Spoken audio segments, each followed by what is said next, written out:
Está en la línea Yuriria Rodríguez Castro, doctora en Ciencias Penales y Política Criminal. Gracias por tomarnos la llamada. Muy buenas tardes. Buenas tardes, Carlos. Saludos a ti y a todo tu auditorio. Gracias. Estas demostraciones de poder del narco de las últimas semanas en varios estados, quizá teniendo como emblema el desfile en donde la gente lo recibe aplaudiendo. ¿Qué está pasando ahí? ¿Está la gente sometida? ¿Está la gente convencida? ¿Es la base social? ¿Qué buscan? ¿Es nada más propaganda, como dice el presidente? Pues yo te diría, Loret, una cuestión. En la era del PRI, el narcotráfico era un aliado. En la era del PAN, un enemigo. Y en esta era de López Obrador, una víctima protegida. Así lo voy a decir porque no hay más.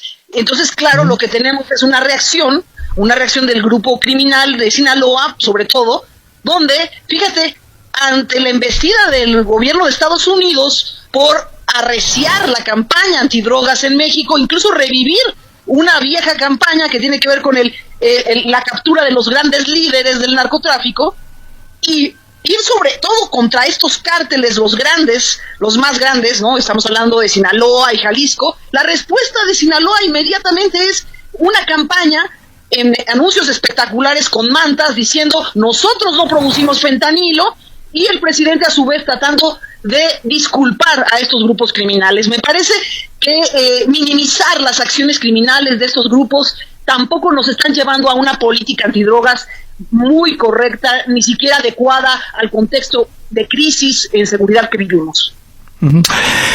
Ahora, estas demostraciones de poder, ¿qué se espera que impliquen, particularmente de cara a la elección presidencial? ¿Cómo le va a jugar el narco de aquí entonces y ese día? Me parece que al ser una víctima protegida y a su vez también ser aliado y enemigo, no es que se eliminen los otros dos, sino que se suma a la ecuación, ¿ves? Estamos con que en el PRI era un aliado, luego se convirtió en un adversario en la era del PAN, y ahora mismo una víctima protegida. Se suman estas tres variables y mantenemos una relación íntima con el narcotráfico desde el gobierno, desde el Estado, y eso queda muy claro, Carlos, porque lo que hemos hecho es tratar de minimizar las cifras, disminuir cuando tenemos las peores cifras en términos de desapariciones, en términos de homicidio y también de cosas clandestinas. Lo que tenemos es no solo una campaña, lo que cambió es el nivel de violencia y el nivel de fuerza. Las demostraciones nos lo dicen después de Lagos de Moreno. Creo que hay un antes y después, Carlos. Lo que vimos ahí son videos abrevados, videos editados para jóvenes en TikTok, dirigidos a esta población con el fin de reclutarlos y de agradar. Es la única diferencia entre el terrorismo y el narcotráfico, que la campaña va dirigida a agradar en el caso del narcotráfico y en el caso del terrorismo a amenazar y a generar temor. Pero fuera de eso, estamos viendo las mismas imágenes de violencia con machetes, cortando cabezas. Creo que es demasiado explícito y el presidente López Obrador no ha hecho más que tratar de minimizar estas demostraciones de violencia que van mucho más allá de una campaña. Nos demuestran que tienen el control incluso del reclutamiento laboral de los jóvenes.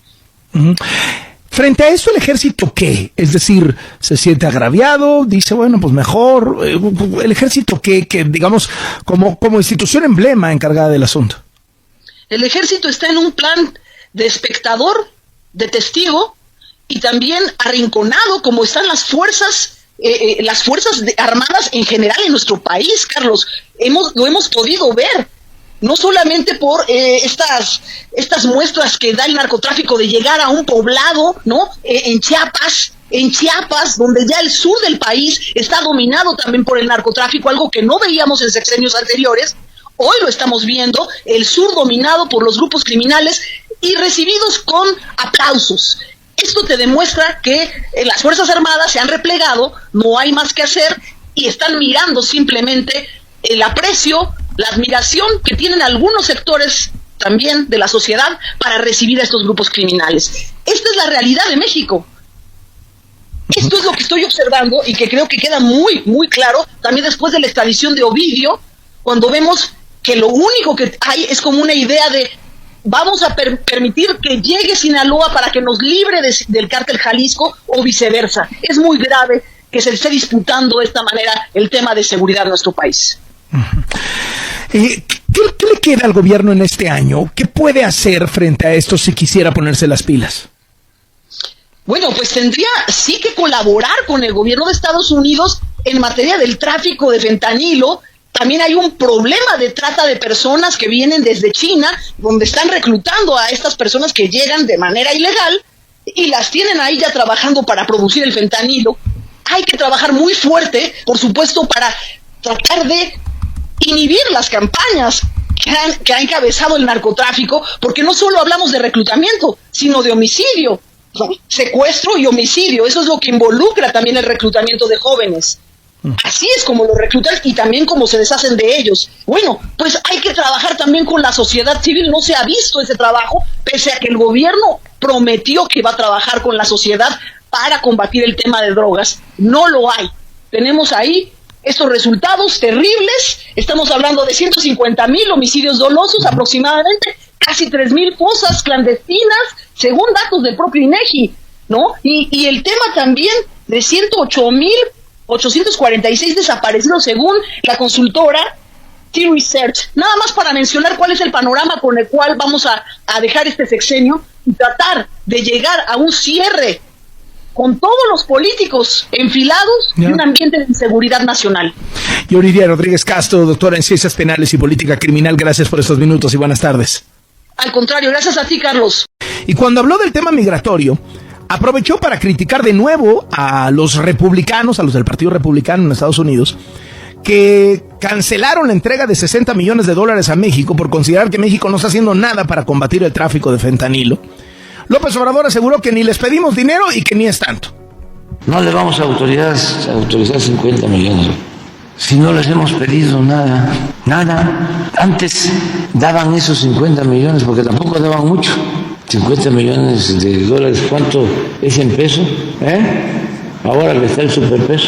850 millones de pesos. 850. No es ni, solo en el Jóvenes Construyendo el Futuro son 25,000 millones de pesos al año.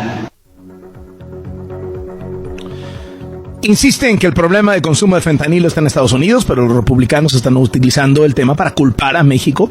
Pero el fentanilo ha dejado muy enojados incluso a los más, digamos, pro México del gobierno americano, porque dicen, oye, ¿cómo que no produces fentanilo? No, venga, no nos hagamos, ¿no? Pues hasta tu propio gobierno saca boletines diciendo que destruyó fábricas de fentanilo, pues claro que lo están haciendo, ¿no?